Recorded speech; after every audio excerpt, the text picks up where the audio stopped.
আচ্ছা আমিন ভাই, এই যে জি। এমএস ওয়ার্ডে যে আপনি অনেক সময় সেভ দেন না হুম। মনে বলে, তো এটা বিরক্তিকর না যে কাইটা গেলে ফিরে আনা যাবো কিনা? আসলে কারেন্ট গেলে তো কাইরে যায়, ইউপিএস নাই। আবার অনেক সময় অন্যজনের সাথে কথা বলছেন, সেভ দেন না কাইটা দিচ্ছেন, হুম, হুম, হুম। তো সেটা ফিরিয়ে আনা পসিবল কিনা?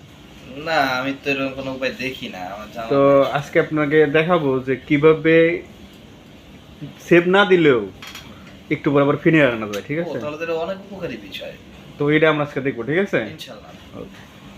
সো আমরা এখন কম্পিউটারে আসলাম। অনেক সময় আমরা আসলে অমনোযোগী হয়ে বা কারেন্ট গেলে ডকুমেন্টটা আনসেভ হয়ে যায়।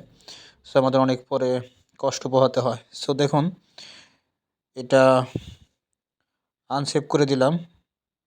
সো এটা আসলে আর পাওয়া সম্ভব না বলে আমরা জানি, কিন্তু দেখুন এটা আসলে পাওয়া সম্ভব। আমরা এখন একটা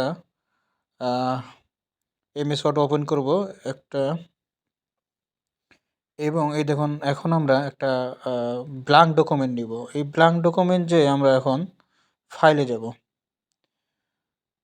তো ফাইলে ক্রিয়েট করলে দেখেন ৩টা পোরশন আসছে, যে লাস্টের পোরশনটা ম্যানেজ ভার্সন। দেখেন এখানে আনসেভ রিকভারি অপশন আছে, সেটা চাপ দিলে দেখেন আমাদের যখন আমরা একটা ডকুমেন্ট করতে গেছিলাম, যখন আমাদের আনসেভ হওয়ার কারণে এই ডকুমেন্টটা অটো ক্রিয়েট হয়ে গেছে। সো এটা চাপ দিলে দেখেন আমাদের সেই আমাদের যে অ্যাসাইনমেন্টটা করছিলাম সেটা কিন্তু অটো ফেরত এসে পড়লো। সো দেখেন, হ্যাঁ, সে এখানে ঢোকার পরে অটো এখন সেভ এজ দেখাচ্ছে, যে বোঝাচ্ছে যে আর ভুল করা যাবে না, সেভ এজ করে নেন। সো আমরা এখন এটা সেভ এজ করে নিচ্ছি। তো দেখেন আমরা কিন্তু অটো এটা পেয়ে গেলাম, যেটা আমাদের আসলে পাওয়ার কথা ছিল না, আমরা কিন্তু এটা পেয়ে গেলাম। তো এখন আমরা এটা দেখেন সেভ দিব।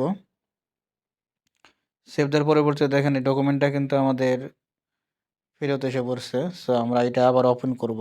ওপেন করলেই দেখবো আসলে আমরা যেভাবে অ্যাসাইনমেন্টটা করছিলাম সেভাবে কিন্তু আমাদের অ্যাসাইনমেন্টটা ঠিক আছে। সো এভাবে ইচ্ছা করলে আমরা আনসেভ ডকুমেন্ট ফিরে পেতে পারি। সবাইকে ধন্যবাদ।